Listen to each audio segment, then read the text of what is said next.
No te quedes fuera. Conversaciones sobre señales, tendencias y futuro. Cada lunes y miércoles a las 11 horas. Con Bárbara Ferrer. Somos divoxradio.com.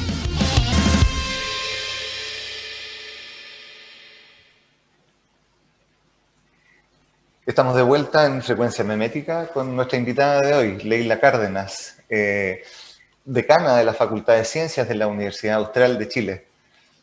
Leila, conversábamos en la pausa respecto, y la pregunta que había quedado antes tenía que ver precisamente con estas desfases entre la forma de liderar organizaciones y la forma o el recorrido y los avances de la ciencia.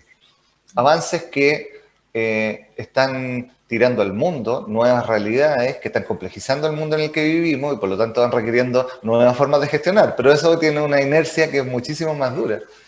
Y conversamos en el break sobre el método científico. ¿Qué pasa? Que en las organizaciones no aplican métodos científicos. O sea, cuando a veces yo llego a la organización y le digo, mira, aquí podríamos hacer unos experimentos y distribuir un poco poder, aparecen los egos de la pérdida de poder, de la pérdida del espacio, del escritorio que ya no voy a tener el cuadro mío pintado atrás, digamos, o sea, como todo ese tipo de cosas que son capas y capas y capas de complejidad para que eso pueda suceder. Pero si lo llevamos como a lo práctico, el niño que explora, ve algo, trata de explicárselo, lo refuta, lo confirma, podría estar como en un prototipo permanente de la vida al final. Sí, sí. Yo creo que todo científico es un niño, en esencia. Justamente por eso que tú señalas.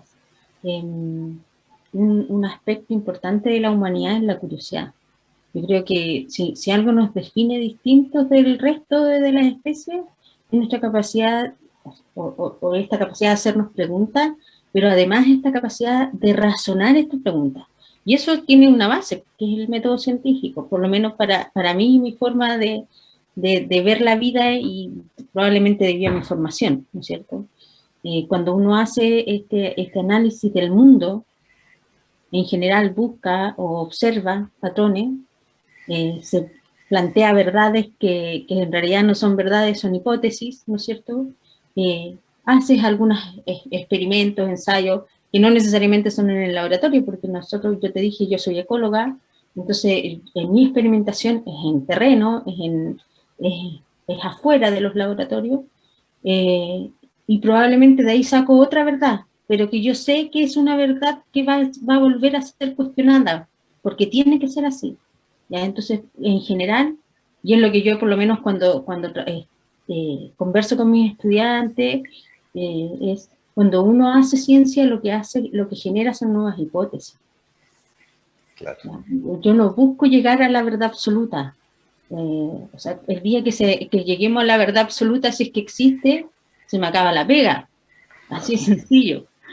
Entonces, en ese sentido, creo que este juego de preguntarse continuamente, pero implica también ser capaz de observar.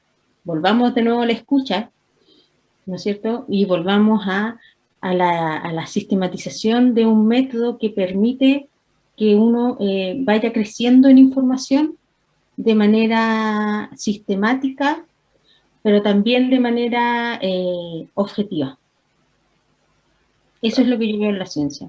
Veo sistematización y objetividad. Así por lo menos debería ser.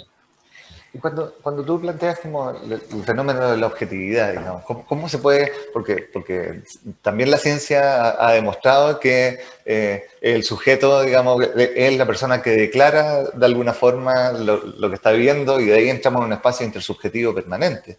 ¿Cómo se lleva eso al método?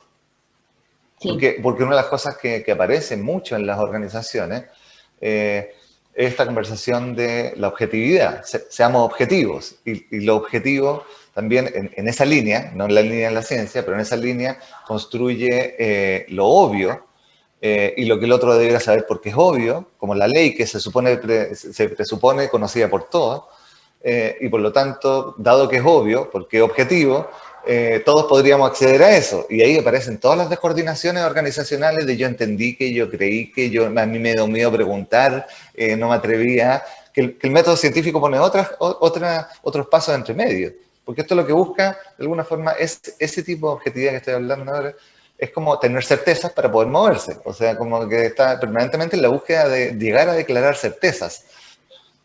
Sí. Y bueno, bueno, no nos olvidemos que la ciencia la hacen las personas también. De ahí es que hay, digamos, estas sutilezas en las formas de representar los hechos científicos, ¿no es cierto? Pero cuando uno hace ciencia, lo que hace es que hace investigación o genera conocimiento en base a datos, en base a información, ¿ya? No es simplemente una especulación.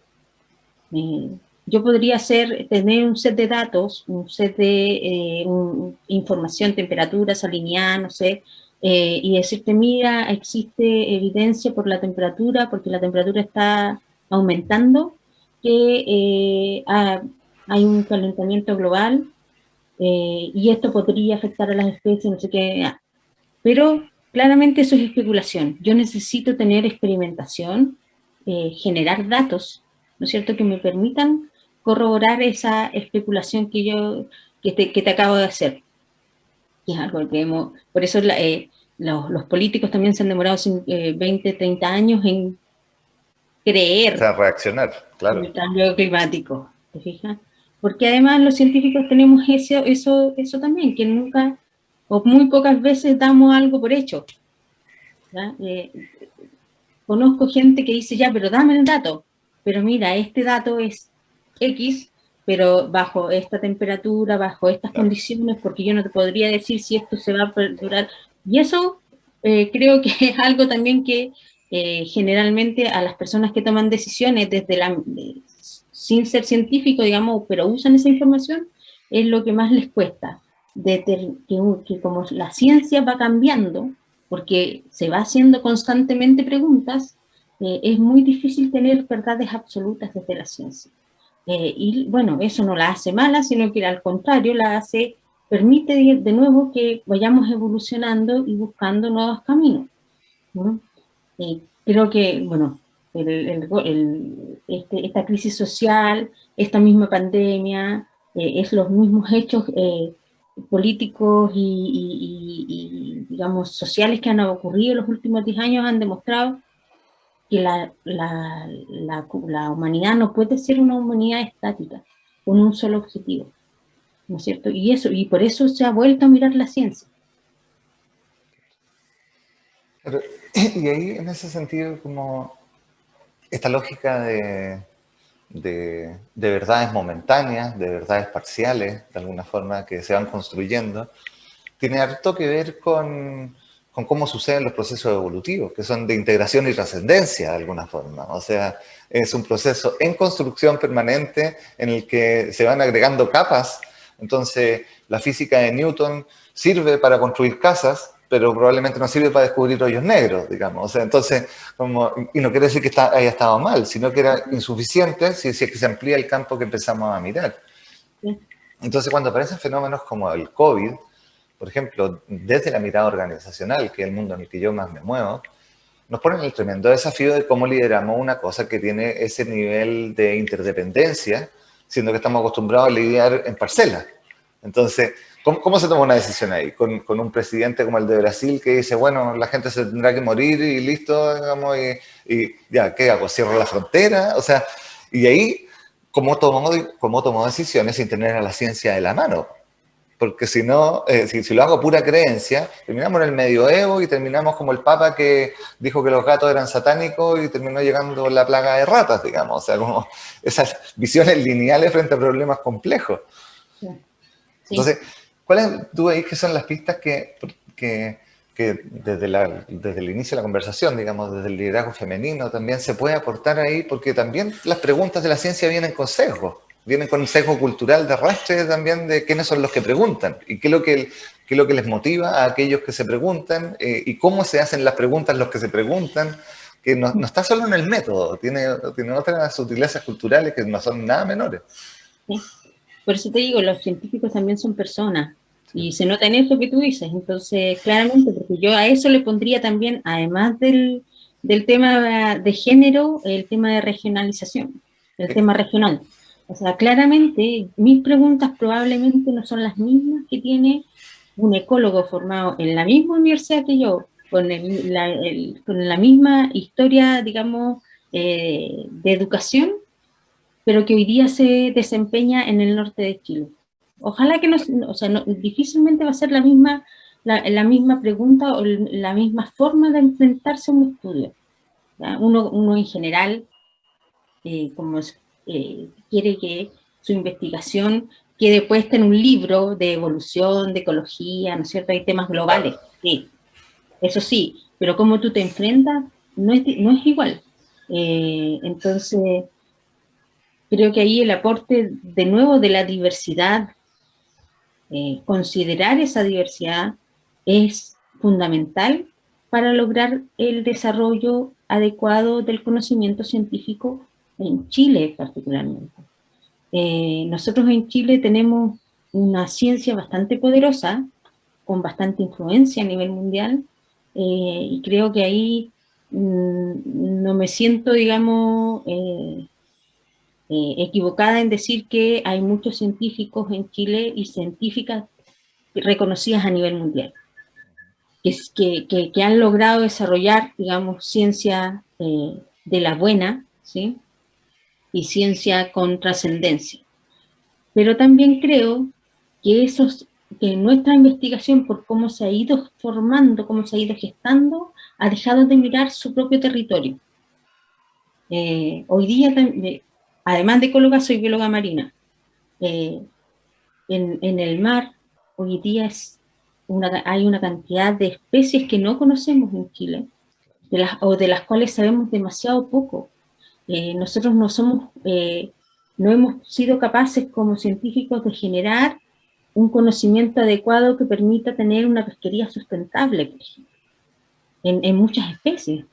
Estoy hablando del jurel, estoy hablando de la sardina, en otras especies ni siquiera la hemos mirado, por ejemplo, las almejas. Entonces, claro que nos falta hacer, o sea, no somos los superhéroes tampoco, nos falta hacernos cargo, y eso también creo que habla justamente de que hemos seguido una sola línea. No hemos estado lejanos tampoco de esta historia que tú planteas, hemos también seguido una sola línea. Entonces, hoy en día estamos dándonos vuelta o dándonos cuenta de que la necesidad, por ejemplo, de la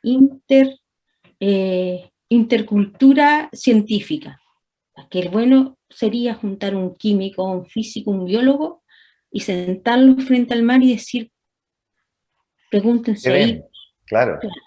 pregúntense ahí, un ingeniero, un médico, un químico, COVID, ¿cómo podemos generar, no sé, una mascarilla biodegradable?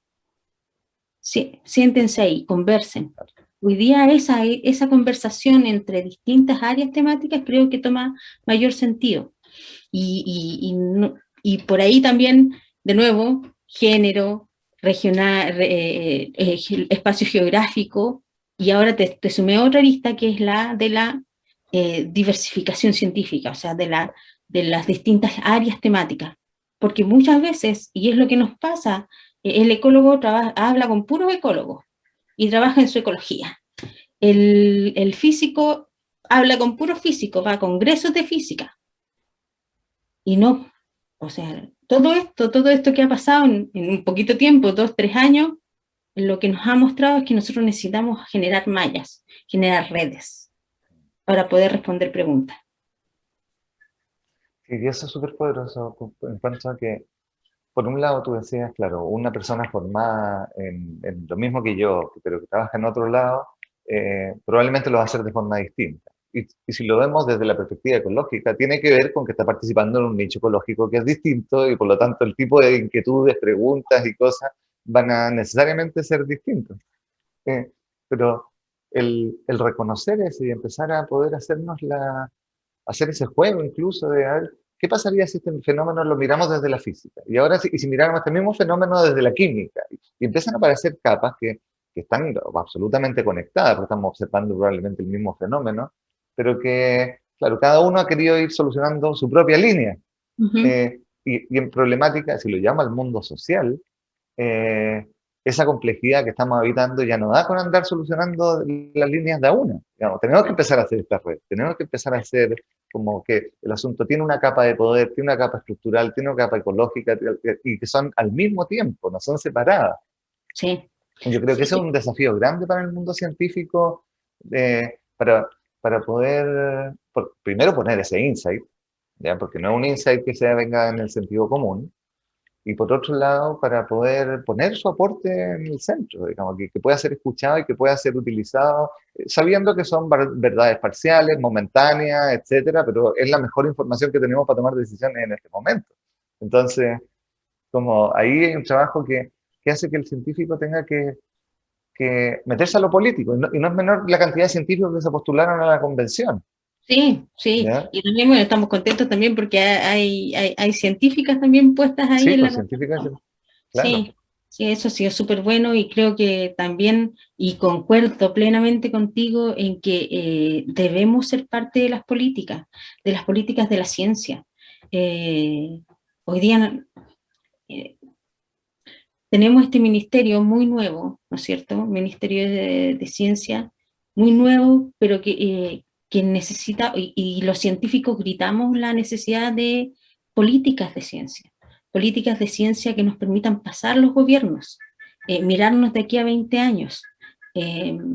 Y si no, yo creo que si no son los científicos los que los hacen, no va a haber un impulso necesario, porque la política tradicional, digamos, está en otro tema. ¿Ya? No está mirando Chile a 20, 30 años. Y eso es lo que nosotros los científicos tenemos que hacer si queremos desarrollar nuestra ciencia y queremos hacer un aporte al país. Bueno, nuestra invitada de hoy, Leila Cárdenas, muchísimas gracias por aceptar la invitación. Creo que mientras más podamos abrir esta conversación y ocuparla para que se abran espacios de reflexión y que vaya teniendo impacto, porque al final lo que estamos buscando es que tenga impacto, no solamente en la discusión, sino que haya un impacto real, concreto, son absolutamente necesarios. Así que además, felicitaciones por ser la primera decana de la facultad. Creo que cada vez más esto tiene que empezar a moverse y a cambiar en cuanto a la diversidad genera valor. Estamos perdiendo valor como sociedad. Y eso es importante tenerlo claro, porque en mucho las decisiones se toman para cuidar el valor. Entonces, aquí hay que poner esa alerta. Estamos perdiendo valor con esta forma. Así que, muchísimas gracias, Leila. Gracias a ti, Pablo, por la invitación. Un placer y siempre disponible para conversar y también escuchar. Buenísimo, muchas gracias. Nos vamos a una pausa musical y volvemos al cierre de nuestro programa de hoy, Frecuencia Memética en Divox Radio. No te quedes fuera. Conversaciones de cultura, sociedad y personas con Pablo Reyes. Cada lunes y miércoles a las 9 de la mañana en Frecuencia Memética. Somos divoxradio.com.